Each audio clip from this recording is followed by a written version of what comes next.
اعوذ باللہ من الشیطان الرجیم بسم اللہ الرحمن الرحیم الحمد للہ رب العالمین والصلاة والسلام علی اشرف الانبیاء والمرسلین وآلہ الطیبین الطاہرین اللہم اذہب عنہ الرجس وطہرہم تطہیرا اللہم صلی علی محمد وآل محمد وعجل فرجهم وآل Muhammad. The story of Adam ہم ڈسکس کر رہے ہیں قرآن پاک سے، سورہ بقرہ سے. ہم نے ایک تھوڑا سا تفصیلی جائزہ لیا کہ جب اللہ نے انی جاعل فی الارض خلیفہ اس آیت کا، اور فرشتوں کا پھر آگے جو کلیم ہے، اور انہوں نے جو انسان کی جو اس کے ڈیمیرٹس بتائے ہیں، اپنے میرٹس بتائے ہیں، اور پھر اللہ نے ان سے کیا کلام کیا. تھوڑا سا ہم اس کو الفاظ کی جو تشریح ہے اس کے لحاظ سے بھی اس کو ہم دیکھیں گے. ان آیات کو ملک یا ملائکہ، ملک اور ہوتا ہے، ملک جو ہے طالوتا ملکہ یعنی کہ بادشاہ ہونا، اور ملک جو ہے وہ فرشتہ. یہ ملائکہ ملک کی جمع ہے اور الوک سے ماخوذ ہے. الوک ورڈ ہے، الک الکنی ارسلی یعنی پیغام رسانی کے معنی میں استعمال ہوتا ہے. الوک سے ملک. عام طور پر فرشتے اللہ کا پیغام دوسروں تک پہنچاتے ہیں، اس لیے انہیں ملک کہتے ہیں. وجود ملائکہ پر قدیم فلاسفہ نے بھی امکان اشرف کے عنوان سے استدلال کیا ہے. فرشتے چونکہ غیر مادی مخلوق ہیں، اس لیے ان میں کسی قسم کی نامطلوب خواہشات نہیں ہوتی اور نہ یہ قابل امتحان و آزمائش ہوتے ہیں. مزید برآں یہ ارتقاء و تکامل کی استعداد بھی نہیں رکھتے. فرشتے معصوم ہوتے ہیں کیونکہ عصیان کا مادہ ان میں موجود نہیں ہوتا. ارتقاء سے مراد یہ ہے کہ ان کی جتنی عقل ہے، یہ اس میں آئے گا حضرت آدم علیہ السلام کی، کہ انہوں نے نام کیسے بتا دیے، فرشتے کیوں نہیں بتا سکے. اس میں ایک ڈسکشن یہ بھی ہے کہ فرشتوں کو نام پتہ نہیں تھے اور آدم کو پتہ تھے، اور ایک ڈسکشن یہ بھی ہے کہ فرشتوں کو نام پتہ تھے لیکن وہ بتا نہیں سکے، پہچان نہیں سکے. وہ ان میں ارتقاء، ان میں وجدان، ان میں عقل کو استعمال کرنے کا اور اس کو گروتھ کرنے کا، گروم کرنے کا جو ہے وہ مادہ نہیں ہے، تسخیر کرنے کا مادہ. یہ ڈسکشن آگے آئے گی. تو اس کی ارتقاء و تکامل جو ہے اس کا نہیں ہوتا. خلیفہ، خلف، جانشین، نائب، کسی طرف سے کسی امور کو انجام دینا. سفک، ناحق خون بہانا. تسبیح، ہر قسم کی آلودگی سے منزہ و پاک قرار دینا. اصل میں تسبیح تیزی سے گزرنے کو کہتے ہیں، اور کسی سے برائی کو دور قرار دینے کے لیے بھی استعمال ہوتا ہے. کہ اگر ہم کہتے ہیں کہ فرض کیا ہم کسی شخص کی بات کر رہے ہیں کہ اس میں یہ برائی نہیں ہے، تو ہم بیسیکلی اس کی تسبیح کر رہے ہیں. تو ہم جب اللہ کی بات کرتے ہیں اور تسبیح اللہ کے لیے ہے، یہ سے میں نے مثال آپ کو سمجھانے کے لیے دی ہے. عبادت سری بھی مراد دی جاتی ہے، یعنی کہ راغب نے اس کو جو مفردات اور یہ مختلف جو لغت کے استاد ہیں انہوں نے السری و فی العبادت اللہ کی تیزی سے جو عبادت کی جائے اس کو تسبیح کہتے ہیں. اور پاکیزگی کی گواہی دینا، قدس، تقدیس، یہ ہے یہ اللہ کے لیے مختلف یہ ہیں. اللہ کی تحلیل ہے، لا الہ الا اللہ، اللہ کی حمد ہے، الحمدللہ، تسبیح ہے، سبحان اللہ، تکبیر ہے، اللہ اکبر، تقدیس ہے، سبح قدوس رب الملائکۃ والروح. تو یہ مختلف کیٹیگریز ہیں. جو لوگ تسبیح، اور تسبیح سے مراد بیسیکلی ہم نے ایک ورڈ یوز کیا ہوا ہے، اور اسی کو ہم اس کو تسبیح جو دانے ہیں، جو بیڈڈ اسٹرنگ ہے، اس کو بھی ہم تسبیح کہتے ہیں. اس کو آپ تسبیح بھی کہہ سکتے ہیں، اس کو آپ ہم سے بھی کوئی لفظ ماخوذ کیا جا سکتا ہے، کیونکہ اس پہ آپ صرف تسبیح نہیں کر رہے ہوتے، اس پہ کوئی بھی ذکر، اس پہ سبحان اللہ بھی تسبیح بھی ہو رہی ہے، الحمدللہ اللہ کا شکر بھی ہو رہا ہے. تو وہ ایک عام فہم معنی میں ایک تسبیح جو ہے وہ مشہور ہوگی. اس کو آپ تحمید بھی کہہ سکتے ہیں، اس کو کچھ بھی کہہ سکتے ہیں. تو وہ ہم جو اس کو تسبیح کہتے ہیں. خلافت الہیہ، اللہ نے ارادہ فرمایا کہ روئے زمین پر ایک مکلف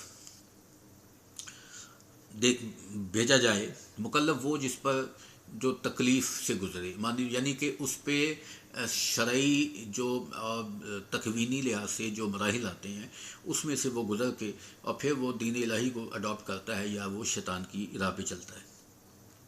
اور پھر یہ کہ ان میں آپس میں جو کمپٹیشن ہے کہ یہ بھی دیکھا جائے کہ کون سا انسان بہتر ایمان لانے کے بعد بہتر عمل کرتا ہے. اب اس مخلوق کے بسنے کے لیے اس کی ہدایت کا انتظام بھی کیا جانا تھا، اور تاکہ کیونکہ آگے ذکر آئے گا کہ جہاں پہ بھی مخلوق اللہ کی ہوگی، جب سے ہوگی اور جب تک ہوگی حجت خدا ہوگی ساتھ مخلوق کی طرف سے ما فی الارض جمیعا، جو ہم نے ذکر کیا کہ اللہ نے جب سارا کچھ بنا دیا تو اب ہدایت تکوینی تو اللہ نے دی، لیکن ہدایت تشریع کے لیے بھی ضروری تھا کہ ساتھ ہو۔ اس مخلوق کو ارتقاء و کامل کے قابل بنایا، اور اس کے بعد کسی مسلط اور حکمت کے تحت فرشتوں کو آگاہ کیا کہ زمین میں خلیفہ بنانے والا ہوں، اور ملکوت اعلیٰ میں یہ اعلان ہو گیا کہ نائب کی خلقت ہونے والی ہے، اس کو خلق کیا جانے والا ہے۔ امام جعفر صادق علیہ السلام فرماتے ہیں کہ حجت خدا خلقت سے پہلے، خلقت کے ساتھ اور خلقت کے بعد بھی ہے، یعنی کہ یہ پاسبل نہیں ہے۔ ایک حدیث ہے اصول کافی کی کہ اگر دنیا میں زمین پر صرف 2 انسان رہ جائیں تو ان میں سے ایک امام وقت ہوگا۔ تو آدم چونکہ پہلے آدمی تھے اور ہی واز فرسٹ پروفٹ، اور وہ خود ہدایت یافتہ اور ہادی تھے، ہدایت دینے والے بھی تھے۔ مفسرین کے اقوال کیا ہیں؟ خلیفہ زمین پر پہلے کچھ فرشتے یا جن بستے تھے، جب اللہ نے ان کی جگہ آدم کو خلیفہ بنانے کا ارادہ کیا تو وہ بولے کہ ہم آپ کی تسبیح و تقدیس اور حمد کرتے ہیں، تو اس نئی مخلوق کو آپ کس حکمت کے تحت بنا رہے ہیں؟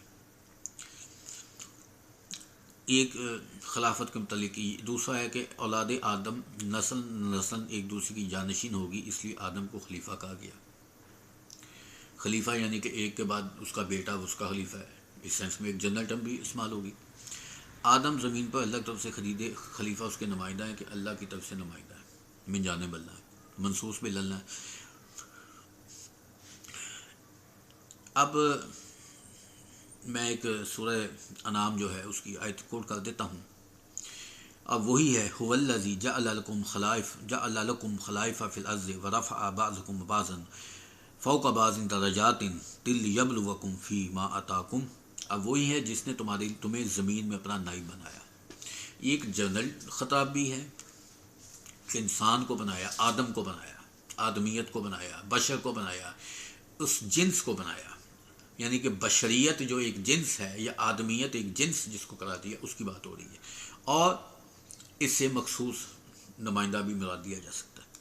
اور تم میں سے بعض پر بعض کے درجے بلند کیے، اب یہ اللہ نے بلند کیے۔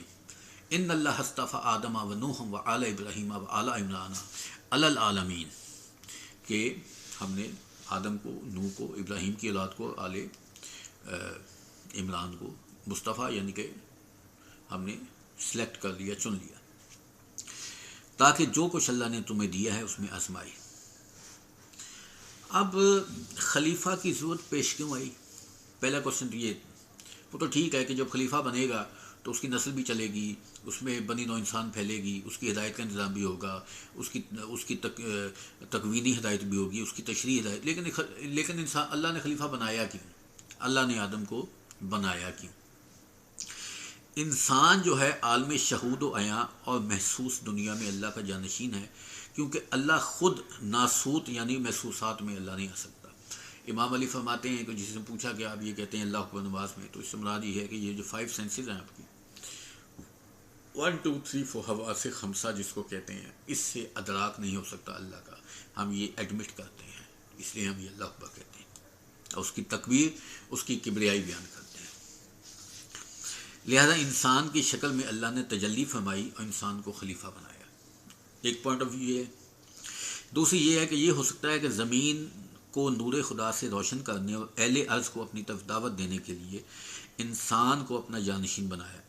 اب یہاں پہ اس میں اہل ارض لکھا ہے، انسان کو بنایا یعنی کہ جتنی باقی مخلوقات ہیں اس میں فرشتے ہیں، جن ہیں، نسناس ہیں، جانور ہیں، حیوانات ہیں، نباتات ہیں، حشرات ہیں، جمادات ہیں، جو کچھ بھی اللہ نے، مچھلیاں ہیں، پانی کی مخلوق ہے، آبی مخلوق، ہوائی مخلوق، زمینی مخلوق، زمین کے اندر لیس میں مخلوق، جو کچھ بھی ہے اللہ نے ان کو اپنی طرف دعوت دینے کے لیے ایک نمائندہ بنایا، تاکہ وہ اللہ کی طرف وسیلہ کہہ لیں آپ بنایا۔ اس صورت میں ہادیان برحق کی خلیفہ ہو سکتے ہیں۔ دوسری دلیل یہ ہے کہ اللہ نے فرشتوں کی تسبیح و تقدیس کے استدلال میں فرمایا تھا علم آدم الاسماء،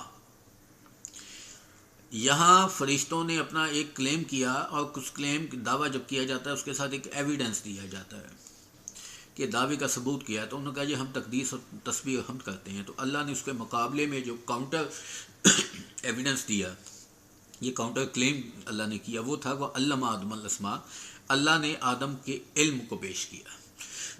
اب یہ کمپیریٹیو اسٹڈی ہو رہی ہے کہ فرشتے جو ہیں وہ اپنی عبادت کے لحاظ سے خلافت کا حق اپنے آپ کو سمجھتے ہیں حقدار، لیکن اللہ یہ کہہ رہا ہے کہ خلافت کا جو حق ہے وہ اس کی جو کسوٹی ہے، اس کا جو پیمانہ ہے، اس کا جو سٹینڈرڈ ہے، وہ عبادت نہیں ہے، وہ علم ہے۔ اب ہم آہستہ آہستہ اپنی بات کو کھولیں گے اور پھر ہم جو ہے یہ تمام ڈسکشن آئے گی۔ آدم نبی ہونے کے لحاظ سے ذاتی طور پہ اللہ کے نمائندہ حجت ہیں، ابو البشر ہونے کے لحاظ سے خلیفۃ اللہ ہیں۔ اب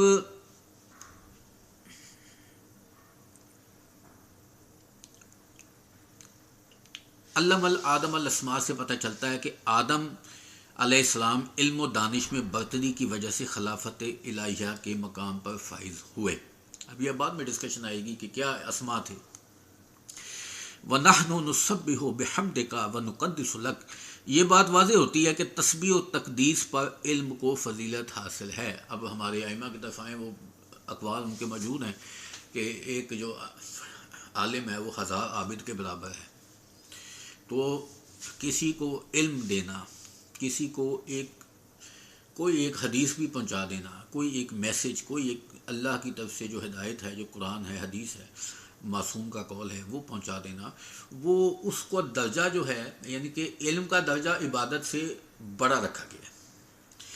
یہ جو ویڈیوز ہم آپ کو پیش کر رہے ہیں اس لیے ہے کہ ان کو آپ خود بھی واچ کریں، ان سے سیکھیں۔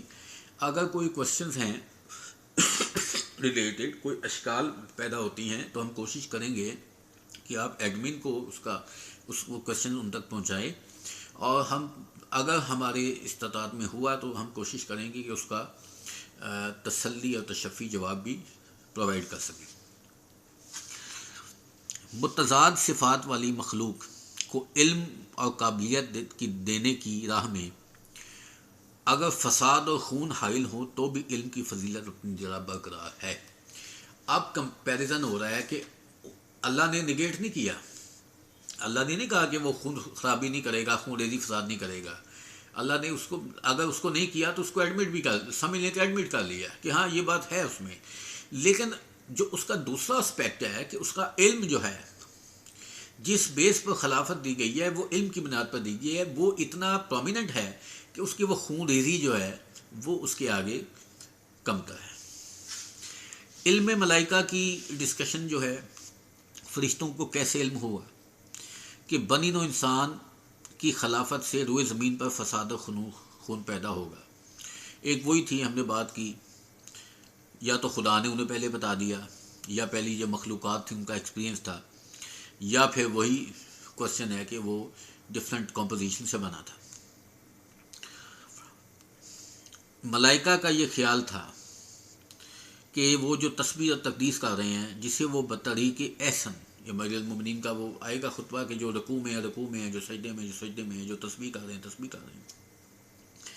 ارشاد قدرت ہوا کہ فرشتوں کو معلوم ہونا چاہیے تھا کہ مقصد خلقت ان کے لیے ان کے عمل تک محدود نہیں ہے، یعنی کہ خلافت کا جو مطمع نظر ہے، خلافت کی جو کمپٹیشن ہے، اس کے لیے عبادت سٹینڈرڈ نہیں ہے، اس کے لیے علم سٹینڈرڈ ہے۔ اب اس کو تھوڑا سا ہم جو ہے مزید اسی پوائنٹ کو آگے لے کے چلتے ہیں تھوڑا سا آپ کو، تاکہ مزید جو ہے انفارمیشن اس سمجھ میں آگے آئے۔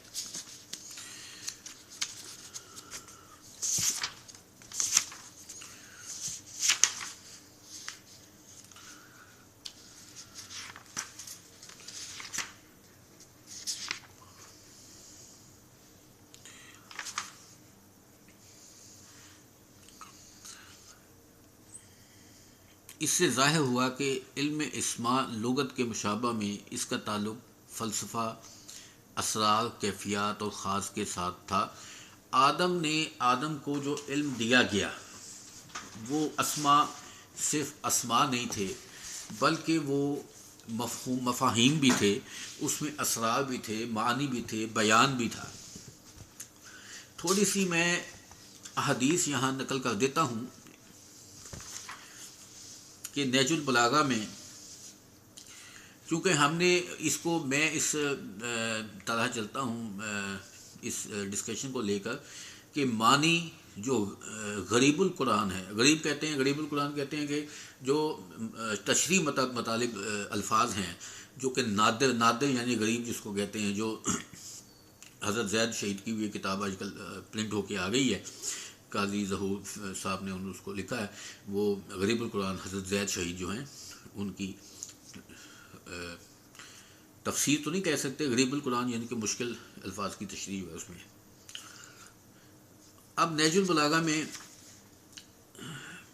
تو میں اس کو الفاظ سے لے بھی چلتا ہوں، اس کا معنی بھی دیکھتا ہوں، ترجمہ بھی دیکھتا ہوں، اس کا مفہوم بھی دیکھتا ہوں، اور میں کوئی 5-7 تفاسیر جو ہیں ان کو کنسلٹ کر کے، اور بعض اوقات اس سے بھی زیادہ تفاسیر مجھے کنسلٹ کرنی پڑتی ہیں تاکہ ہر اینگل سے اس آیت کی جو ہے۔ تو اب ہم تھوڑا فضیلت کی طرف ہیں کہ آدم علیہ السلام جب اللہ تعالیٰ اپنی زمین کو بچھا چکا، نہج البلاغہ سے ہے، اور اپنے حکم کو جاری کر چکا، تو اس نے آدم کو اپنی مخلوق کا منتخب فرمایا، اسے پہلی خلقت قرار دیا۔ عیون اخبار رضا میں امام رضا فرماتے ہیں کہ مولا علی نے فرمایا کہ ایک دن نبی علیہ والسلام صلی اللہ علیہ وسلم کے ساتھ مدینہ کی ایک گلی میں چل رہا تھا، تو ایک طویل القامت گھنی داڑھی والے بزرگ ہمیں ملے جن کے شانے بڑے چوڑے تھے۔ انہوں نے نبی علیہ السلام پر سلام کیا، انہیں خوش آمدید کہا، پھر میری طرف متوجہ ہوئے، مجھے سلام کرتے ہوئے کہا، السلام علیکہ یا رابع الخلف و رحمۃ اللہ وبرکاتہ، چوتھے خلیفہ آپ پر سلام اور اللہ کی رحمتیں و برکات۔ اب یہ چوتھے خلیفہ سے آپ نے ادھر نہیں آپ کا ذہن جانا چاہیے جو اہل سنت چوتھا خلیفہ مانتے ہیں۔ اب یہ چوتھا خلیفہ کیسے ہیں، اس کے ہم مزید ڈسکشن میں بھی اس میں آئے گا، ابھی جو آ گیا اس میں روایات میں۔ پھر وہ رسول اللہ کی طرف متوجہ ہوئے، کہا رسول اللہ کہ ایسا نہیں ہے؟ انہوں نے کہا ہاں ایسا ہی ہے، کیا کہ وہ چلے گئے۔ امیر المومنین کہتے ہیں کہ میں نے رسول اللہ سے پوچھا کہ یا رسول اللہ یہ بزرگ کون تھے؟ آپ نے فرمایا اور کس بات کی تصدیق کی ہے؟ انہوں نے کہا کہ الحمدللہ تم واقعی چوتھے خلیفہ ہو، چونکہ پہلی خلافت آدم کو ملی، دوسری خلافت داؤد کو، تیسری خلافت ہارون کو، اور اس کے بعد انی جاعل فی الارض خلیفہ یا داؤد انا جعلنا خلیفۃ فی الارض، اور حضرت اخلفنی فی قومی و اصل، تم میری قوم میں میرے خلیفہ بن جاؤ، اصلاح کو۔ تیسرے جناب ہارون علیہ السلام ہے، اور اللہ اس کے رسول سے حج اکبر کے دن آپ کا یہ اعلان کہ تو ہی میرا وسیع ہے، میرا قرض ایمن گن تو مولا فاضل ولی والا، وہ ساری جو روایت ہیں۔ اور جب انہوں نے پوچھا یہ کون تھے، تو انہوں نے کہا کہ یہ جناب خضر علیہ السلام تھے۔ اب امام رضا علیہ السلام کو ایک رسالہ، اس میں اس کا جواب انہوں نے لکھا کہ طواف بیت اللہ کی مصلحت بیان کرتے ہوئے تحریر فرمایا کہ اللہ تعالیٰ نے آدم کی خلافت کا اعلان کیا تو فرشتوں نے کہا اتجعل فیہا من یفسد فیہا ویسفک الدماء، کیا تجھے خلیفہ بنائے گا جو زمین میں فساد کرے گا، خون بہائے گا؟ بعد میں فرشتوں کو اس پہ ندامت ہوئی، انہوں نے عرش کے جمع ہو کے انہوں نے اللہ سے معافرت کی۔ پھر اللہ نے چاہا کہ عرش کی ایک جگہ اور کی طرح ایک جگہ اور ہونی چاہیے جہاں خطا کار جمع ہو کر اپنی غلطیوں کی معافی طلب کریں، اس لیے اللہ تعالیٰ نے عرش کی عین سیر میں چوتھے آسمان پر ایک مکان بنوایا جس کا نام ذرا رکھا گیا۔ پھر آسمان دنیا پر ذرا کی سیر میں ایک مکان بنایا جس کا نام بیت معمور رکھا گیا۔ پھر بیت معمور کی عین سیر میں یہ گھر کعبہ بنایا اور آدم کو حکم دیا کہ اس گھر کا طواف کریں۔ چونکہ آدم نے طواف کیا، اللہ نے ان کی توبہ قبول کی اور روز قیامت تک طواف کعبہ کو گناہوں کی بخشش کا ذریعہ بنایا۔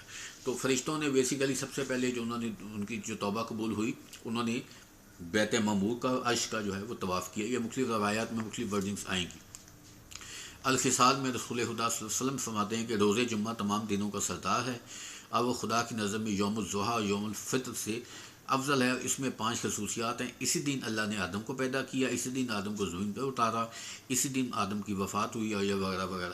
یہ آدم علیہ السلام کا جو جنت میں جو پیریڈ ہے وہ 7 گھنٹے اب آپ کہیں گے کہ 7 گھنٹے آج کل کے اس ماڈرن دور میں سات جو ہے سات اس کو 1 گھنٹہ کہتے ہیں، اور وہ ڈسکشن آئے گی، پھر آئے گی کہ آدم کون سی جنت میں تھے، وہ یہی جنت ہے جس میں مخلوقات کے جزا سزا کے حساب کے بعد مومنین نے وہاں جانا ہے، یا وہ کوئی اور جنت تھی، یہ تو ہم ڈسکشن آئیں گی۔ اس کے بعد یہ مزید میں اس میں کچھ چاہوں گا کہ 1-2 روایات آپ کو ایڈ کر دوں گا، یہ ڈسکشن ابھی چلے گی۔ ملائکہ نے محسوس کیا کہ خدا ان پر ناراض ہو چکا ہے، چنانچہ وہ عرش کے گرد جمع ہو گئے۔ پھر اللہ تعالیٰ نے فرشتوں کو حکم دیا وہ چھٹے آسمان پر عرش کی عین سید میں خدا کا گھر بنائے جس کا نام ذرا، یہ حدیث۔ چنانچہ روزانہ 70,000 فرشتے طواف کرتے ہیں، استغفار کرتے ہیں، اور جو ایک مرتبہ طواف کر لیتے ہیں واپس نہیں آتے۔ فرشتوں کی جو کاؤنٹنگ ہے وہ آپ اس کو گن نہیں سکتے۔ آپ کے جو مومن جو عمل کرتا ہے اور جو وضو کا پانی گرتا ہے اس سے بھی فرشتے پیدا ہوتے ہیں۔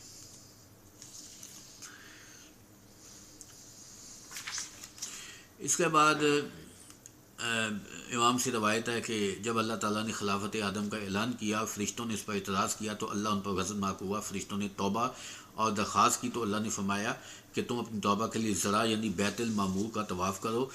7 سال تک اس کا طواف کیا۔ فرشتوں نے اپنے الفاظ کی معافی کی مانگی، اللہ نے ان کی توبہ قبول کی، ان سے راضی ہوا، چنانچہ طواف کا آغاز یہیں سے ہوا۔ اللہ تعالیٰ نے بیت المعمور کے عین نیچے کعبہ بنایا کہ بنی آدم سے جب کوئی غلطی ہو تو وہ اپنے گناہوں کا اعتراف وہاں کریں۔ اب اس وقت ایک ہے کہ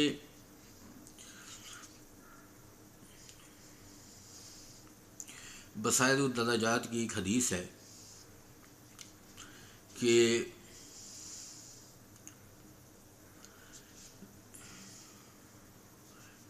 اس میں یہ پھر ایک ذکر آ گیا کہ قوم جنات اور قوم نسناس کی پیدائش کے 7,000 سال بعد ارادہ کیا اللہ نے، ان کی جب وہ ان کو پیدا کر چکا، وہ ان کی خونریزیاں دیکھ چکا، ایک مخلوق کو اپنے دستے قدرت سے بین یدی لفظ آئے ہیں کہ اپنے ہاتھ سے بنایا، اس نے تخلیق آدم کا ارادہ کیا تو اس کی پیدائش سے پہلے اللہ تعالیٰ نے آسمانی حجاب ہٹا دیے اور ملائکہ سے فرمایا تم زمین پر رہنے والے مخلوق جنوں نسناس کو دیکھو۔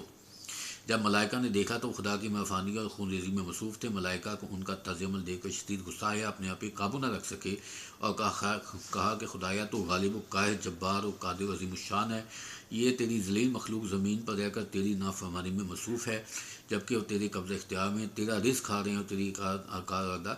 تو یہ وہ بیک گراؤنڈ تھی کہ پھر اللہ نے جب کہا کہ میں خلیفہ بنانے والا ہوں، تو اب یہ جو تھا کہ جو کچھ میں جانتا ہوں تم نہیں جانتے، کہ نسل آدم سے صالحین بھی ہوں گے، انبیاء بھی ہوں گے، رسول بھی ہوں گے، مرسلین بھی ہوں گے، خاتم النبیین بھی ہوں گے، ائمہ الخدا بھی ہوں گے۔ تو یہ ساری جو ہے تو اللہ کو چونکہ وہ سارا کچھ پتہ تھا تو میں انہیں اپنا حجت بناؤں گا۔ یہ بیچ بیچ میں سے پڑھ رہا ہوں روایات، تو ان پر حجت، میں قوم نسناس کو زمین سے مٹا دوں گا اور اپنی زمین کو ان کے وجود سے پاک کر دوں گا، اور سرکش نافرمان جنات کو اپنی نئی مخلوق سے دور کر دوں گا اور انہیں ہوا اور زمین کے دور دراز اطراف و اکناف میں رہائش دوں گا، یعنی کہ جنات کو یہاں سے ہٹا کے جو ہے اسپیس میں ادھر ادھر بھیج دیا۔ وہ میرے بندوں کے ساتھ رہائش پذیر نہیں ہوں گے، اور میں اپنی مخلوق اور جنات کے درمیان حجاب ڈال دوں گا، یعنی کہ ہم جنوں کو نہیں دیکھ سکتے۔ جنوں پہ بھی ڈسکشن آئے گی، چنانچہ نسل آدم جنات کو نہ دیکھ سکے گی اور نہ ان سے کسی طرح کا تعلق قائم رکھ سکے گی، نہ ان کے ساتھ کوئی نشست برخاست ہوگی۔ اگر میری پسندیدہ مخلوق آدم کی نسل میں کوئی میری نافرمانی کرے گا تو میں اسے ٹھہراؤں گا جہاں دوسرے نافرمان رہائش پذیر ہوں گے، اور اسے نافرمان افراد کے گھاٹ پہنچاؤں گا اور کوئی پرواہ نہیں کروں گا۔ تو یہ جو ساری ڈسکشن تھی، اور اس میں نے یہ جو روایات ہیں جو کہ آدم علیہ السلام سے آنے کے پہلے واقعات، ان کی فضیلت اور فرشتوں کا توبہ کرنا، یہ ڈسکشن انشاءاللہ ہماری چلے گی اگلی نشست میں، اور اس کو ہم کنٹینیو کریں گے۔ میں نہیں کہہ سکتا کتنے ایپیسوڈ اس کے ہوں، لیکن یہ کیونکہ بہت وسیع طلب اور سیر طلب حاصل گفتگو ہے، انشاءاللہ اس کو کنٹینیو کریں گے۔ وآخر دعوانا ان الحمد للہ رب العالمین۔